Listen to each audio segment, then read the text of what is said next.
Philly fan.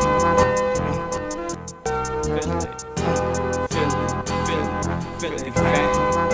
Alright, it's Wallstreet, you know what I mean? We out here in North Philly, like 11th and Cumberland. We in the projects with it, you know what I mean?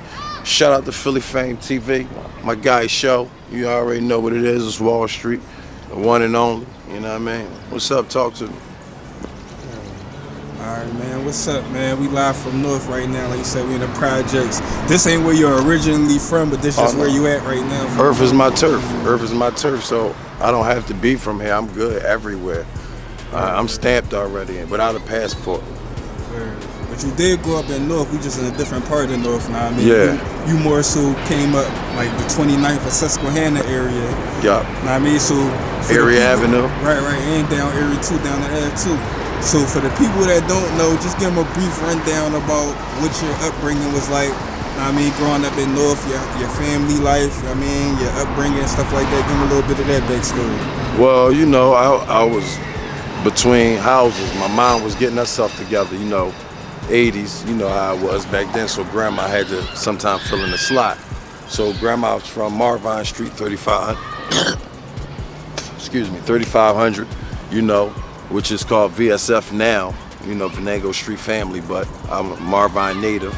I played ball, you know, and grandma watched me while mom was at work. And my one leg was smaller than the other, you know, so I had to wear a brace when I was a kid. I didn't get my legs stretched out till I was about 11, 12 years old. And that's when I started playing basketball around like 13, 14. And Area Avenue, you know, I grew up with Hollow Man, Lavish, Show, Face, Gilly, Dutchy, Kev Money, Light Skin Marv, Skis, Liliano, Boo, Trigger Happy, Armand, I mean, Nick Beans, TJ, I mean, the list can go on and on and on and on. But basically, I grew up in that era around there now. When we talk about going over to the Strawberry Mansion section, we talk about guys like a brother of mine, Bam. You talk about the Poppers, you talk about the Lemons, you talk about the Winks, you talk about the Fames, the Lottos, you talk about all different type of, you know, Reese Rice, basketball, dynamite, you know what I mean? Boxing. So, you know, now I'm over in that era, but I bounced back and forth. So basically I was good everywhere because I always, you know, stayed on the move. Right. So you lived in different parts of North and bounced around a little bit. Yeah. And your younger years, like you said, you came up playing ball and stuff like that. Yeah. And at some point in time when you was a young boy, you had got locked up and sent to Glen Mills. Yeah. So speak a little bit on that spirit because you was playing ball up there too. So speak on, you know, that transition as a young man going through the system and all that. I got locked up because I was running the streets. I was really running the streets, you know what I mean? So while everybody else was rapping, I was down Bridge and Pratt trying to get it, you know what I mean? And that's real, that's facts. So while everybody else was walking to school, I was driving to school. You know what I mean? While everybody was getting free lunches, I was running around with bands on me because I was in the game, you know what I mean? And I was watching the game. So when those actions, those negative intentions, it sent me to Glen Mills where I had to be actually a juvenile delinquent and I had to be reformed. I had to have structure in my life and that was the best thing that ever happened for me. And my name was the same as yours, Showtime. You know what I mean? Like, and then after that, when I read the book, 998 pages, The Wolf of Wall Street, I realized that this guy was a millionaire at birth, but it was in his mind. And he grinded for it, went to college, and by the time he was 26, he was a millionaire, and that's who I decided to want to emulate as far as grind structure, not as far as being him as an identity crisis, just as far as his work ethic. Right. So then you do like 14 months or something like that up there? Yeah, I did 14 months. So then you come back home, and that's when you kind of went to Mansion, I think, at that time? Yeah, they put me in night school. They had they wanted me and Reese to play because we'd won a championship. So they did a little rally for me, and as the judges did petitions and all that, but the judge said I wasn't ready for regular population because I got caught with guns and drugs. So, and that was at the age of 15. So they said do night school and see how he does in night school, and then for his 12th grade year, we'll see if he's able and eligible to play. So at high school, you went to 3 different high schools. You went to No, I just went to one. I was in jail all my life. I only went to Mansion. That was my only high school. well, yeah, well, Glen Mills, it's a juvenile joint, but they counted as high school. High school, but So you ain't actually go to Gratz? I went to Gratz, and I started the biggest riot in Gratz history. All right, cool. So you bounced around the high school, so you ain't really get to settle in no particular school to really get no time under your belt to develop far as basketball, but you still had an opportunity to go to some schools to play ball. 63. And you ended up going, at first you went to like a school in Oklahoma at first? Yeah, Oklahoma State College, and then I got into something with the Confederate people. They were racist. The baseball team, they called me a nigger. They was saying they gonna whoop my ass and all this, so I had to turn up on him real fast, turn it over on him. You know, that's because I thought like a child at that time, and I'm coming from North Philly. And you prejudiced, so I'm gonna whoop your ass. But that was the thinking of then, and this is the thinking of now. So that wasn't right back then, but coming from where you come from, that's all we know is to protect ourselves. Regardless if I had 63 full-ride scholarships or not, I still had to protect myself as a man. So I wasn't able to turn the other cheek, not just yet, because I wasn't mature enough. Then you went from that school, and then you went to a school in Texas. Yeah, Panola, Texas, and Carthage. So let's speak on that experience coming from North Philly. Then you go into these schools out in the middle of nowhere where you don't really know nobody. So speak on those experiences, trying to pursue your dream to play ball and all that. So what was all of that experience like for you in a nutshell? Like? All that.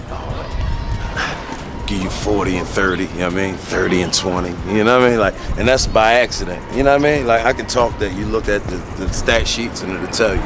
So, like, like me playing ball and just juggling the ball in the streets and rapping and all that, like, it made me a monster because I was good at all of it. But I always learned, well, I didn't always learn, but I was taught from Russell Simmons at the Man Music Center. He told me, always know what suit you're wearing. And when Zach took me there to go to, basically it was like a luncheon and a meet and greet, and basically like what's that called? Like not a recital, but something like a, whatever it is when they give you game, basically. And he was just giving me game, knowing what suit I was wearing. Basically, you can't be a rapper, producer, a clothes maker, all that. You can do those things and have that in play and in your mind, but one thing will take care of the other. It's just like real estate, corner in the market. One house pays for the next. So if you put all your money into everything and then it doesn't work, basically you're all out. You might have a wonderful idea, but you didn't give it time to grow. So as I plant the seed, then I will give my time and my blessings enough room to manifest. But as far as with basketball, yeah, that was me, John Slasher Scarborough. I averaged 24 and 17 boards a game. Okay. So then, I mean, stuff you mentioned before to me, like stuff ain't work out for you at that school. You had went through stuff with the coach, and stuff like that. So that didn't work out. So you end up leaving school, coming back to the hood, coming back to the city. Yeah. And then you had a situation where you end up getting shot up. No, I met Jay Prince while I was in college. Oh yeah, I forgot. From Kev Wayne. Kev Wayne, he heard my music, and I was playing the song with me and Kim Rock. Street tell them that you can't be. Street tell them that they can't be trusted. Body niggas, leave them dead in public. Street tell them that they can't be trusted. Body niggas. You know what I mean? Like it was basically I was already ready, but I wasn't ready because I wasn't ready for the fame. I was afraid of my own success because I knew I had what it took, but I wasn't ready to give up what I wanted in order to take the bull by the horns and take over. So I was basically straddling the fence in between a rock and a hard place, and I couldn't seem to find out to get out the maze. But when Jay Prince had summoned me from college, he heard my music, Kev Wayne, and Kev Wayne took it to the Fifth Ward duplex in Texas. He like Jane Prince. I'm like, who is Jay Prince? I'm like, that name sounds like he's from Arabia or something. Like, who is this guy? And he's like, no, he's a boss. I'm like, James Prince. I'm like, where I'm from, boss names is like Fats and some other type of names, you know what I mean? Like all types of crazy names. You know, you got the Bigs or the, you know what I mean? Or the whoever, you know what I mean? The names is different. So when you talk about Jay Prince, but I didn't know his stature. I didn't know he was a real man who represented and stood on top of something. I didn't know that because I was from another part of the map. And he took my music down there. Jay Prince said, go take him to the James Prince duplex. I go over there. He summoned me to play ball. I'll go over there, play ball with Slim Thug, Millionaire, all that. You know what I mean? I rapped for him for like an hour and a half. He never said nothing. All he did was nod his head. I thought I was corny. But then after that, after we played ball, he just said, "Yo, hey Philly, you wanna go down to the club?" I'm like, I got basketball shorts on. But everybody had basketball shorts on. We went to the F.A.M.E. That's when Buffy was coming out, Buffy the Body, and all those new Melissa Ford, all those models and stuff like that with the K-Slay situation was going on. So basically, it's like now it's like at that time it was like I was there, but I wasn't ready. And I didn't have people that wanted what I was going to receive from my blessings. I had people that put out their own money from what they had just to so I could receive my blessings, just so I could take it to the next level. And I wasn't ready, business-minded, brothers. I wasn't ready. I was able to get to those places, but I wasn't able to talk. All right, yeah, so that's the part I skipped over at first. Yeah. So then, yeah, you transitioned from there back to the city then. Yeah. And that's when the situation happened where you got shot. Yeah, being loyal. I lost my leg for somebody else. You know what I mean? When you read the article for 60, I mean, for 4.5 and 6500 Street, value 13,000. You know what I mean? But I was called upon for my loyalty. Once my OG Slick went to the feds, I was called upon for loyalty, and I wasn't being fed. You understand what I'm saying? So after me helping everybody out, keeping people lights on, going shopping, spending thousands of dollars on my friends, when I ain't had nothing, where were all my friends? Some of them were still there, but some of them didn't have that type of drive that I had. So some of them weren't hustlers. Some of them were hustlers. Some of them were jealous. Some of them were just takers and not givers. So then that just put me in a situation to be vulnerable as a good dude and say, you know what, I don't worry about what other people can do for me. I worry about what I do for others, because that's how I'm gonna get blessed in the long run, and that's where my heart at. But I realize I can't worry about nobody else. I just gotta stand for what John is standing for right now. And right now is to take the game back over. Right.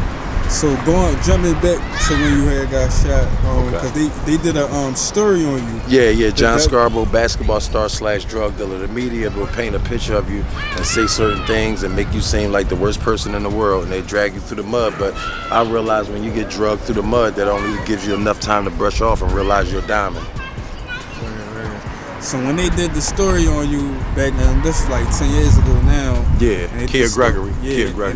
And they pretty much was highlighting what happened to you at that time, and you was explaining to them at that time what happened and all of that. So for the people who ain't read the article, you ain't gotta get too much into it, but just give them a brief rundown about, you know, what they pretty much was the story was about and all that. Well, let's take a walk. I ain't gonna go too fast, but basically the story was about the type of person I was, the type of person I was on the court, the type of person I was off the court. And that stopped a lot of scholarships. So basically when I got shot, it was a big thing. I made ABC World News. Like, that's Jay-Z, that's Oprah, that's Diane Sawyer. We talking T.I., we talking people, we talking Meek Mill, we talking people with stature, we talking people with notoriety. And they take little old John Scarborough from Philadelphia to be on ABC World News about me getting shot. I didn't realize who I was because I wasn't intact with who I was. I was living for the world and not living for myself. You know what I'm saying? I had too much going on. And when I got shot, I thought I would never get another girl in my life. I thought my situation, my career is over. How can I be a one-leg rapper? How can I be a one-leg basketball player? How can I be a one-leg handsome guy that's want to get beautiful women, that's about something? How can I do that if I got one leg and I'm used to two? So I realized God takes things away from you, or takes situations away from you to slow you down so you can give reverence to him and remember what he has given you. So like I said, I would wear a brace on my leg because one leg was shorter than the other. And the same leg that got shot off is the same leg he extended for me to play ball and get 63 full-ride scholarship. Then they tell you in the Bible, when you don't respect the blessings that God gives you, he takes them away. So what is it to have 100 gifts and you utilize none of them for God? He blesses the one with the, God blesses the one that has that one talent and is grateful for that. So I had 100 talents and wasn't grateful for none of them, so he took it. And like you said, they end up amputating your leg through the surgery because reading the story, it said that after 21 days, after they first they cut your foot off at first. Yeah. And you was good. Yeah. And after 21 days, it said you almost died. Yeah, I died twice. Your lungs collapsed. My lungs collapsed, yeah. My lungs collapsed. I died twice. So then they had to actually cut your leg off, and then fast forward some time past, you was able to get a prosthetic one that you walk around with. Now you call it your limp box stool. Hey. So speak on like that whole process for somebody who might be going through it now. Like speak on like, you know, what it was like for you and how you was able to get through the depression and all of that to be able to have a good spirit about it and all that. I'm gonna tell you this.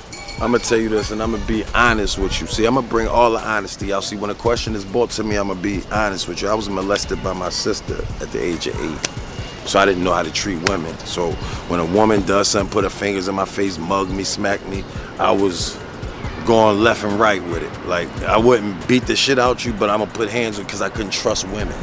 Now, this is all gonna coincide to what you asking me. Now, when I lost my leg, now I'm out of touch with not only my ligament, I'm out of touch with reality with women. So my mental state of mind is trauma and PTSD. So now how can I trust? So how can I do this and do that when I've lost so much? Now I feel like, damn, I lost my leg, so my career's over for basketball, my rap career's over. Who wants a one-leg rapper? Who wants a one-leg basketball? What is a one-leg drug dealer gonna do? But then I had to realize, just because I got a loss of ligament isn't a loss of life. You got another chance. And one thing about this money in here, it comes on a fishing rod string. You might see the dollar bill all the way down there, but when they wheel it out to you, it's on an invisible line. You never know what's attached to it. So you gotta be real careful before you attach yourself to this piece of paper with this man on it that's smirking, that's smiling, that's telling you and God we trust, but it's the root of all evil. So it's a contradiction. So be careful for what you idolize. Be careful for what you go after. Be careful for who you trust in and what you trust in and trusting in that money. Don't trust in the money. Trust in yourself to be able to make the money. Don't trust in that dollar bill because it's gonna let you down every time. But when I got shot, I had to realize that I can't immobilize my mind. I have to keep active. I have to remain the same person that I was before I lost my leg, if not even stronger. So now it took me, I was on drugs, I had to go inside of a rehab. I had problems. Somebody slipped me a Mickey, I lost my mind. I slipped my own self something from all the concoctions, from all the fucking stupid ass drugs, excuse my language, the Percocets, the ecstasy, the Xanax, the dealing with this and trying to sell this, the chemical imbalance, made me go into baby stages. I'm telling you, the game is nothing. The game is not worth it. The game is not worth it. You understand what I'm saying? So right now, what I'm telling you is this. I learned. I came from a basketball star and having 63 full-ride scholarships. Could have went probably somewhere overseas. Could have went somewhere in the maybe to the A if I would have really dedicated myself to basketball. Bam. That was somebody that was there. Same thing you doing. Him and Reese Rice was there recording me every day.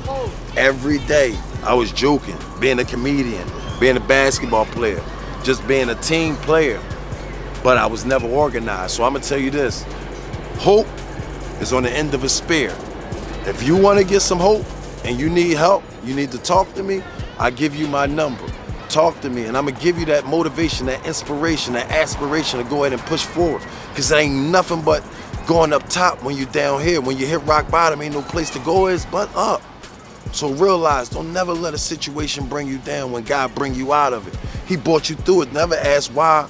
Never ask why. Always ask why not. Because he brought you through it so he can bring somebody else through it. So you can be a testimony. And that's what I am right now. Okay. So go ahead and plug all your social media for people to follow you, stay updated, get the merchandise, get the music. Mr. Worldwide SMS. You go to Zaria's Jewelry Bar, LLC. You go to Worldwide Clothing 1. That's my new page. I changed my phone. I don't have any connections with anything that's got to do with the world that's negative.